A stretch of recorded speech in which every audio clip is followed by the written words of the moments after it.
as she mentioned, I'm a professor and surgeon at Stanford University. I'm a retina surgeon, so I take care of people with eye disease. And I'm going to be talking about mitochondria. Mitochondria are the batteries in our cells, in our body, throughout our organs. I'm going to show a lot of proof of concept studies, so I don't want anybody to go out and harvest their own mitochondria and inject themselves. So the real question that we're asking is, what if we could replace your mitochondria in specific situations so that it was just like replacing that battery in the car? And what's happened really over the last decade, it's overwhelming how often we see mitochondria implicated in age-related diseases for all sorts of different organs. In ophthalmology, I asked one of my colleagues, they've done these amazing GWAS studies. What are the genetics? What are the things that surprised them that came up? And they mentioned, hey, we found a bunch of mitochondrial genes. And they've been implicated literally in every organ across the body. We heard a lot about clocks and the epigenetic clock and the amazing work that's been done there. The mitoclock is a concept that we're developing, and I'll just briefly show it to you. We learned earlier today that different organs, different cells even, age differently, and there's ongoing debate, how do we define aging and longevity? What's the right kind of clock? I think we're going to end up with lots of different clocks. But in this case, this little case series I'm going to show you, this is a 93-year-old woman. We can sequence the DNA of the mitochondria, and everywhere you see a little blue dot is an area where there is actually DNA mutations. And we can assign a damage score to this, and here we've called it 25%. Within the same family, here's a 62-year-old, and you can see the number of blue dots are much, much less. These mitochondria were isolated from the urine, so they're likely coming from the kidney. And then the youngest member of the family, a 32-year-old, has significantly less damage. And so I think we're going to come to a time where we are using multiple clocks. We're using the epigenetic clock, but as we look at different systems that we're trying to help improve aging, something like a mitochondrial clock will be important. We can take those scores and we can put them on a graph here, and what we find is, like the other biological clocks, at a certain age is where we see a rapid decline. Certainly the lifestyle factors, the other things that have been shown, if you're not following them, I don't typically follow them. I think I've had the worst sleep schedule here. I had amazing food, and I'm not exercising this last week, so I'm sure I've aged a lot, and I flew on a really long flight.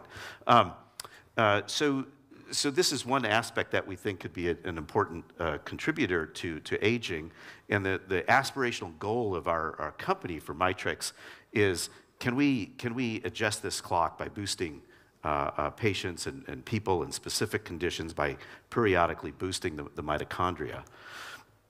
So, our bias, of course, is that mitochondria is a foundational cause of human aging. There's lots of data that the mitochondria function declines as we get older, and this dysfunction is a big part of aging. There's a number of mechanisms that we heard about: cell senescence, reactive oxygen species, but if you don't have that battery to run your cells, you're going to run into issues.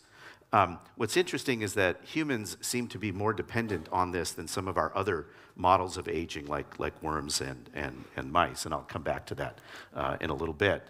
Now, there's an amazing phenomena that was identified long after I went to medical school, and I kind of had to do a double take on this, is that mitochondrial transplantation is kind of happening naturally inside our bodies. So stem cells and cells release extracellular vesicles, little pockets of lipid, in the bloodstream, and different cells are exchanging mitochondria all the time. This is not something that we identified, but in the blood system, these mitochondria are going to different cells that may need that cell. In the image on the left, you see a person getting a blood transfusion, and one could imagine performing a mitochondrial transfusion here. This was described and fairly well established by our colleagues at Harvard. And now there's lots of work showing that even within the brain, different kinds of brain cells exchange mitochondria between themselves. There is some kind of natural process. Not all the mechanisms are fully understood. And then it was mentioned a little bit earlier today about using mitochondria exchange and transplantation in and around heart tissue that gets damaged.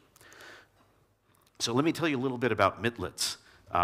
So when platelets are activated in the blood or they get old, they release lots of extracellular vesicles, and these extracellular vesicles contain mitochondria.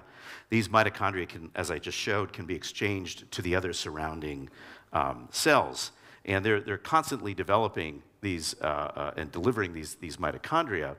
And what Matrix has done is to collect platelets from a transfusion center and has developed a process to extract the mitlets from there, with the idea that I just showed a moment ago that these mitlets themselves could be put into a transfusion. And in fact, when people are doing blood transfusions, they're probably also including mitlets during those cases. So back to the Honda minivan, our mitlets, these are the tiny little battery packs that already exist in us that decline with aging, and there's an opportunity here to address different conditions and aging with them. And this is a relatively recent study showing that in humans, as we get older, the mitochondrial DNA content in these extracellular vesicles will undergo decline. So another alternative approach to making mitlets, harvesting mitlets, and really something that you can scale up is a bioreactor. And this is something that we're borrowing from our colleagues who have been developing cell therapeutics. So it's possible that what Matrix has done is to take stem cells, which have young mitochondria inside them, grow them in a bioreactor where we can grow them at a very high scale, expand those stem cells, and then I'm going to show you that there's ways to kind of manipulate them. And here we can make lots of them, and again, package them for storage and transport. This is another cartoon, and on the far left corner, one of the cool things that we can do is when we're actually growing them up in our bioreactor, is we can coat those mitochondria with specific biomolecules that actually will make those mitlets selective for different tissues and different kinds of cells. And then we can, again, grow these at a very high scale. So let me start with one of the examples in proof of concept studies. So as physicians, we all know that if we have a very elderly patient who comes in with an infection, their chances of surviving that infection, the intensity of that infection that has on them, is going to be much more severe than if we have a young patient. And there's lots of different data, just showing some here. Now, the idea that we wanted to test was whether if we could take an older person suffering from an infection, give them young mitochondria, could we actually reverse their aging of their white blood cells to make them respond like a young person? And we turned to our friendly model, the mouse, as a proof of concept here. So one of the things we have is we have fluorescent mitochondria, which are really cool. So we can follow the mitochondria that we deliver to an animal or a cell. In the right, we're showing after injection of the mitlets, the fluorescent mitochondria, we can see that they get taken up by the white blood cells. On the right, your right, number 2, we have a sepsis model. So sepsis is a condition where the blood is infected. And once the blood is infected, that infection can go all over the place. The survival rates are very low. And in this experiment, what we did is we took young mitochondria and transfused it into a 13-month-old mouse, which is a very old mouse. And the graph is showing that normally, with the black dots and the black line, the mouse will die within a day. But transfusing young mitochondria that get taken up by the white blood cells allows it to survive. With COVID, we learned a lot about the cytokine storm. And so different kinds of infection It's not the infectious organism that's killing us, but it's our own immune response that's overreacting and stays at a very high level. In an H1N1 infectious model in a mouse on that lower panel, what we're showing is that if we give an old mouse a transfusion of these young mitlets, we can actually reduce the cytokine storm and the cytokines released there. This is another proof of concept. We've heard about neurodegeneration, Alzheimer's, biggest kind of major issue affecting elderly. Here we're performing a similar experiment. This has been published, so I'll just show a brief figure from that.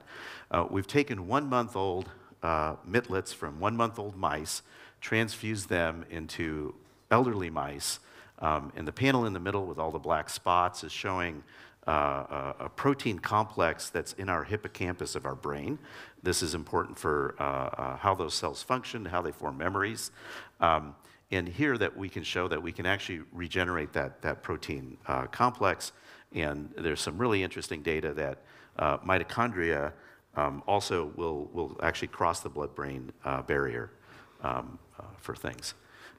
This is another proof of concept. This is we've loaded up an old mice with mitochondrial injections, mitochondria that are actually isolated from the liver, and we can take a look at how it grows fur, how that regrowth of fur takes place, and the grip strength. And this was exciting to me because on a daily basis, my 17-year-old son tells me how much hair I'm losing in the back of my head and how weak I am.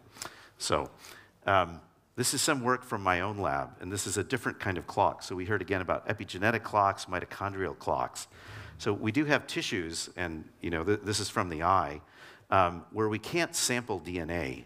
So you can't stick something into the eye, sample the DNA, and the cells aren't releasing much of it. And the eyeball is sort of an enclosed system like some of our different organs, and molecules made in and around the eye are heavily diluted when they go out to the blood. So what we did was collect fluid from inside the human eye. So the most common surgery done on the planet is cataract surgery. We collected 100 microliters of fluid using a high-resolution proteomic platform. We generated an AI-based model to measure proteins and predict the age of the eye. And in panels A and B, where we replicated it, we end up coming down to about 26 proteins that can, in a healthy eye, we can actually predict and pretty accurately tell how old the patient is. We then took a number of diseases, including diabetes, different stages of diabetes, proliferative diabetes, where there's actually bleeding inside the eye, uveitis, which is an autoimmune condition. You have overactive inflammation inside the eye, and some of our genetic diseases of the eye, retinitis pigmentosa. And in the the panel C and D, all those colored dots are different patients with different eye diseases, and it's striking that patients who have suffered those conditions on our proteomic clock of the eye show accelerated aging, or as I learned this morning, age deviation, I want to call it. And so some of our diabetics, the age of their eye is actually 30 years older. Interestingly enough, several of those patients have actually been treated for their disease. They're not bleeding inside the eye. They have their inflammation controlled, but there seems to be, in this instance, a permanent hit where the eye is showing biomarkers of aging that are elevated. And there may be an opportunity for anti-aging therapeutics, even when clinicians think they've treated and controlled the disease.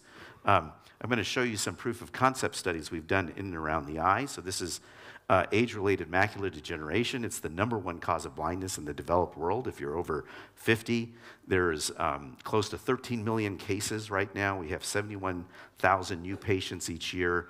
The images that I'm showing you, it was awesome. David Sinclair showed some pictures of the eye, so I feel very at home. These are pictures of the retina. Up on the left, that big right spot is a bleeding area. There's areas of degeneration. We have great phenotyping in ophthalmology. You can see that's a cross-section of the retina with fluid underneath it. And in the bottom right, that big black hole is an area of RPE cell, retinal pigment epithelial cell degeneration. Recently, Judi Dench had to stop acting. She is amazingly healthy, an amazing actress. but she has macular degeneration, so she can't read the script. She can't see. That's what she told us, where she's standing and who she's supposed to be talking to. So really an important disease. What's amazing and interesting is that there are GWAS hits that show that come up with mitochondria. There's good evidence that there's mitochondrial decline in this tissue. And the retina that we're looking at, is the most metabolically active tissue in your body. It needs the most oxygen. It's firing all the time. So we wanted to know, could we transplant mitochondria back to the cells we wanted to target? And so we've become surgically really good at precisely delivering any kind of molecule to cells inside the eye. This is why gene therapy in the retina was the first FDA-approved human gene therapy. It's trickier, but I've got people in my lab who are really good at delivering molecules in a mouse eye, which is about 2.5 millimeters in size. And so here what we've done is we've taken fluorescent mitochondria and surgically transplanted them underneath the retina. And what we're showing on the far left panel there is all of these bright mitochondria that have been taken up by the retinal pigment epithelial cells, which are exactly the cells one would want to target in macular degeneration. If we surgically deliver the mitochondria in a different way, what we're showing here on the far left is if we inject it into the sphere of the eye, where all the fluid is, that mitochondria will actually track to the optic nerve, which is what David Sinclair was showing with his epigenetic reprogramming, the same tissue target. What's really interesting is, in these two instances, we've prepared the mitochondria differently. And so if we coat those mitochondria or isolate them differently, there's an opportunity to be very specific about how we target the mitochondria. So these are Mitrix's 4 most critical mitochondrial areas: the immune system, where we think intravenous injections of mitlets can restore youth, particularly in infections like sepsis, in the retina, which I've shown, where we can precisely surgically deliver and target specific cells throughout the eye and address causes of blindness, the skin, and then the brain. We had a talk earlier today and discussion about how does this get financed, how do we convince the FDA, and I'm of the mind that one of the fastest ways to longevity therapies is to accept the FDA, to go after disease causes, disease therapeutics that are linked to aging. Aubrey mentioned, I think it was Aubrey who mentioned the orphan disease model. So there are specific orphan diseases in the tissues that we're describing here where it makes a great business model where you can treat a very few number of people that are highly phenotyped, either a genetic condition or a rare condition, get through clinical trials faster, and then expand out to a bigger indication. In medicine, this happens all the time. A drug is given for one indication, and then we realize, hey, it's doing something for the other indication. So I think that can be part of the strategy, where we're very selective about specific diseases that we treat.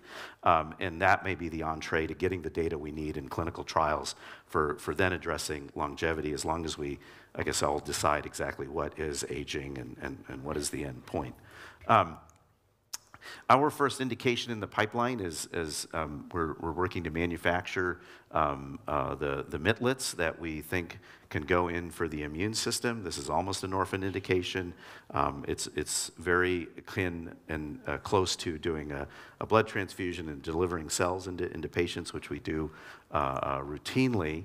And as I mentioned earlier, we think this is going to translate pretty well into humans, just because the mitochondrial damage that we see in patients as they age and in their immune system is more significant than we see in mice in some of the models that we've used. And depending on how we formulate things, we can actually tune it so that the treatment lasts for specific amounts of time.